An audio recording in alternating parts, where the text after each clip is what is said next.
के कर्मचारियों को दिया गया सीपीआर की ट्रेनिंग।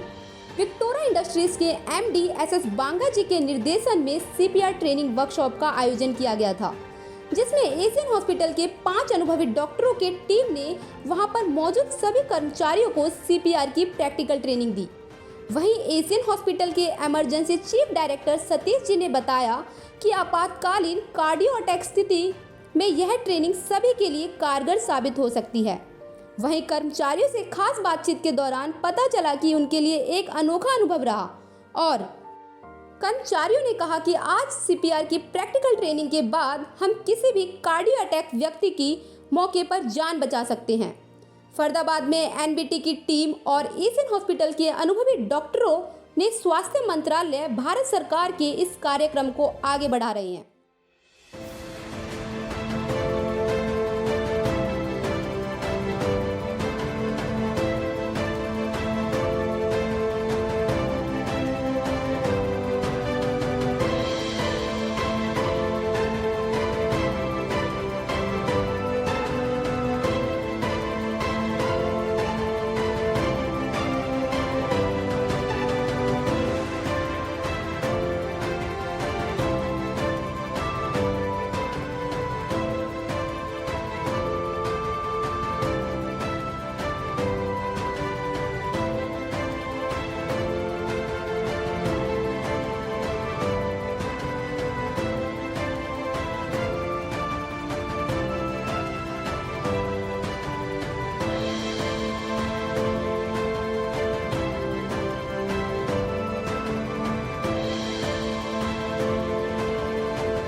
से वरिष्ठ संवाददाता द भारत टाइम्स के चंद्रकांत जी को देख रहे हैं। मैं इनसे जानना चाहूंगी कि जिस तरीके से ये सीपीआर के बारे में अभियान ये लोग चला रहे हैं, ये कितना रंग दिखा रहे हैं अभियान? देखिए, ये जो सीपीआर का जो प्रोग्राम है ये बहुत इम्पोर्टेंट है हर किसी के लिए, क्योंकि एक्चुअली हम अमूमन देखते हैं कि अगर कोई बेहोश हो जाए या फिर उसको कार्डियक अरेस्ट आए और हार्ट से जुड़ी हुई जो समस्याएं वो बहुत ज़्यादा हो रही हैं, तो एक आदमी को पता होना चाहिए कि उसको करना क्या है एट ए टाइम, क्योंकि एट ए टाइम ना तो डॉक्टर होता है ना कुछ होती है।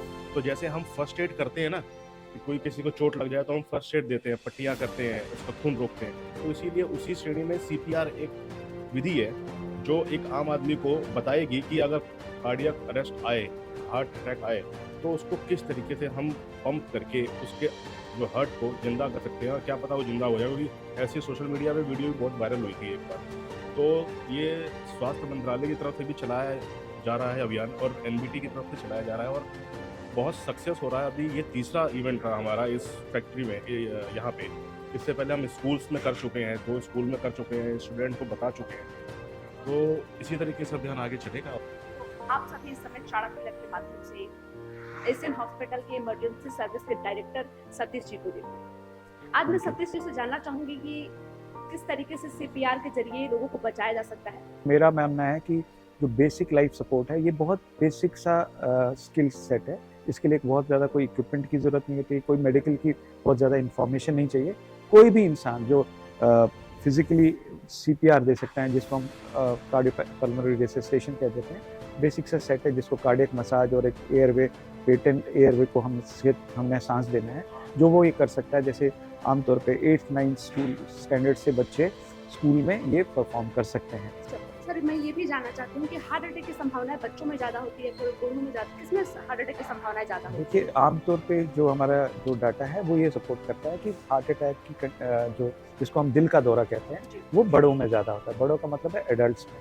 तो लेकिन ये सारी परिभाषा जो है over a period of time बहुत चेंज होती जा रही है। तो इंडियन सेटअप में, मैं किसी मेडिकल डाटा को तो नहीं आपको रिफ्लेक्ट कर रहा, लेकिन इंडियन सेटअप में जो हम देख रहे हैं कि जो इंक्रीजिंगली टाइम से यंगर एज ग्रुप में हार्ट अटैक के पेशेंट्स हम इमरजेंसी में आते हुए देखते रहते हैं। अभी हमने रिसेंटली एशियन हॉस्पिटल में आई थिंक मंथ और 2 बैक हमने आई थिंक 23 ईयर ओल्ड लड़का था जिसको फुल फ्लैश हार्ट अटैक आया था। सो ग्रेजुअली जो पहले एज मानी जाती थी 50 से ऊपर, वो धीरे धीरे 40-45 के आ गई। अब वो हम देख रहे हैं न्यूअर एज ग्रुप में खासतौर पे 30s में, लेट 20s में भी आने लगे। लेकिन आमतौर पे हमारे लाइफस्टाइल को, जो हमारा खान पान है और हमारे लाइफस्टाइल में इम्पोर्टेंट जो लैक ऑफ एक्सरसाइज है, और काफ़ी हद तक हमारी जेनेटिक इनहेरिटेंस, ये चीज़ें इंपॉर्टेंट करती हैं। जेनेटिक इनहेरिटेंस को तो आप बहुत ज़्यादा चेंज नहीं कर सकते, रेशियल इनहेरिटेंस को, लेकिन हम अपने लाइफस्टाइल को, जो हमारी आजकल जितने भी गैजेटरी वगैरह आ गई है और जिस तरह का फास्ट फूड्स हम यूज़ करते हैं, वी सी कि probably this could be one of the reasons जिसकी वजह से यंगर एज ग्रुप में we are seeing this kind. CPR में पहले तो मैं थैंक्स करना चाहूँगा एशियन टीम को, नवभारत टीम को, जिन्होंने ये ऑर्गेनाइज करा, और सरोज जी को विक्टोरिया में जो इतना सहयोग दिया कि हम सब इस सीपीआर के बारे में लर्निंग ले सके। इसके दौरान हमने ये सीखा है कि कभी भी कोई भी दुर्घटना स्थल पे या इंडस्ट्री के अंदर कहीं भी किसी भी व्यक्ति के साथ कुछ ऐसी प्रॉब्लम हो जाती है हार्ट से रिलेटेड या सीपीआर जिसे हम बोल रहे हैं उससे रिलेटेड, तो हमें उसकी सहायता क्या करनी है। जैसे कि इन्होंने, डॉक्टर साहब ने हमें बताया भी है कि सबसे पहले हमें जो स्टेप लेने हैं, पहले तो उस बंदे को उस जगह से उठाकर एक सेफ जगह पे लेके जाना है, फ्लैट जगह पे लेके जाना है। फिर उसे हमने कंधे पे हाथ मार कर 2-3 बार उसे हमने देखना है कि वो कॉन्शियस है, हमें जवाब दे रहा है या नहीं दे रहा। अगर नहीं दे रहा, हम सिंगल पर्सन है, तो हमें दूसरे की हेल्प लेनी है, फिर हमें कॉल टू हेल्प करना है। फिर हमें कॉल टू हेल्प करके उसके दौरान ही हमें उसकी ब्रीथिंग और उसकी पल्स चेक करनी है कि वो अभी हमें रिस्पॉन्स कर रहा है या नहीं, कोई सीरियस स्टेज तो नहीं आ चुकी। और इसी दौरान जब हम उसकी नर्व्स और पल्स चेक करेंगे, अगर हमें रिस्पॉन्स मिलता है तो नेक्स्ट है कि अगर हम उसे फर्स्ट एड एट ए इमरजेंसी क्या दे सकते हैं, उसके बारे में उन्होंने बताया कि हमें छाती के बीच में कौन सी जगह पे हाथ रखकर उसे प्रेशर देना है और उसे माउथ टू माउथ सांस भी देना है।